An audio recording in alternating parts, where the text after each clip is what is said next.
So let's talk about this. Columbia University was trending on Twitter recently because they're offering students a chance to attend an additional commencement ceremony based on some specific factors.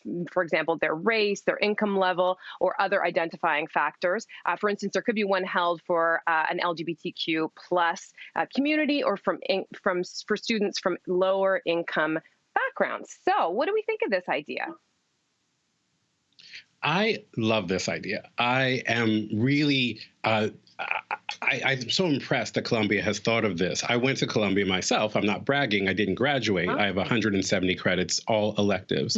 But I remember going in the early 2000s and feeling really isolated along different identity lines. And I think it's important to recognize that your community, your village brings you to the graduation stage, and you don't do it alone. And a lot of times it's harder for people because of how they identify. And so if you want to have a ceremony that really prioritizes your cultural identity, your social identity, whatever matrix you're identifying along, I think that's fantastic. Anybody who doesn't want to go, that's fine. But for me, if I'm invited to an LGBTQ specific graduation ceremony where people are going to Vogue battle for diplomas, I am there. Category is student loans. I'm very excited about that. No, I absolutely agree, Eric. As far as this idea of celebrating, you think about it, it takes 4, sometimes even longer years in order to get to this milestone. And a lot of times these institutions, which typically, and if we're talking, let's say, the Hispanic population on campus or the African-American or Black community on this campus, these communities and these schools and institutions aren't necessarily set up for their achievement per se. And so to get to this milestone and to celebrate it and have this opportunity to, I think it's fantastic. I'm a proud graduate of Grambling State University, which is an historically Black college university, an HBCU. And the reason why HBCUs are even a thing is because at one point, African Americans were not allowed. It was illegal for them to seek higher education. And so when you take a look at some of the crossroads and the roadblocks that many people, many minorities have had to go through in order to seek higher education. And for an institution such as Columbia, and they're not the only one, there are dozens and dozens of universities across the United States that offer these extra ceremonies prior to the big stage. I think it's fantastic. And it's more so, it's not segregation. It's emphasizing and it's celebrating where you come from. I didn't realize you're a volleyball player. We'll have to talk about that. I played for St. Thomas. I think I'm agreeing with everybody else in terms of, for Indigenous people, we've kind of been doing this all along. We've been having these little side ceremonies. It's too bad when it got reported as the wrong thing, as something less than. Because when you are alone at a university, when I was in law school, I got to tell you how my law school went. Every day I came out of the law school with my hair on fire. I ran right across the street into the Native Counseling Unit to see Elder Jane Abrams, who used to be there every day. And I'd say to Jane, "That's it. I've had enough. I quit." And Jane would say, "Okay, let me make a cup of tea first." And she'd plug the kettle in and we'd drink our tea. And by the time the tea was done, she'd look at her watch and she'd say, "It's kind of late today. You might as well wait till tomorrow to quit."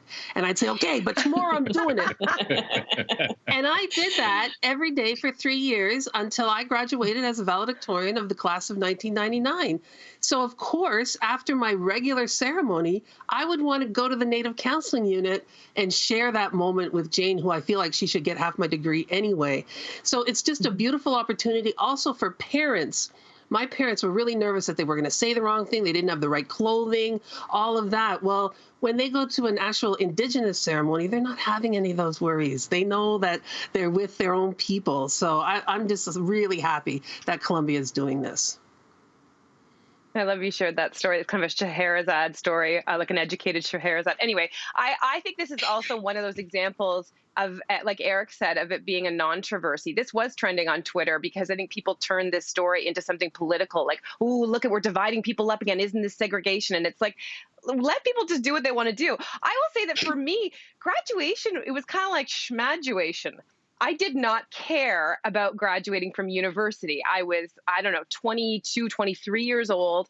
I had a great experience in my university. I stayed in residence for a couple of years, and my particular residence was the arts residence. So there was a lot of it was a real like artsy, culturally diverse, and very queer experience. In fact, I remember showing up with my very Catholic mother the very first day I moved into the residence, and on the wall it said, "We welcome all of our LGBT," and there was no Q at that time because this was the 90s, students. And I remember just being like, "This is, I want to be here. I love this so much." And but I didn't attend my graduation because it just felt like I was close to the people that I met and that I lived with, but the people in my program, I was kind of like, meh. And I knew it was just the beginning of my career, and that I was probably going to have to go, and do all kinds of more education in order to get a life. I will just say that for some elite universities, I think it would actually be really good for those students who have been ultra privileged to hear the stories from people who've had to struggle more. That's the only maybe possibility of problems if you kind of separate, that maybe there's a missing experience for people who take for granted that experience of education. Yeah, that's a good point, Cynthia. I'm not sure they're always open to hear it. I talked about education being a privilege in my valedictory address, and a lot of the students got mad at me and said, it's not a privilege, it's something that we worked for, so they didn't get it.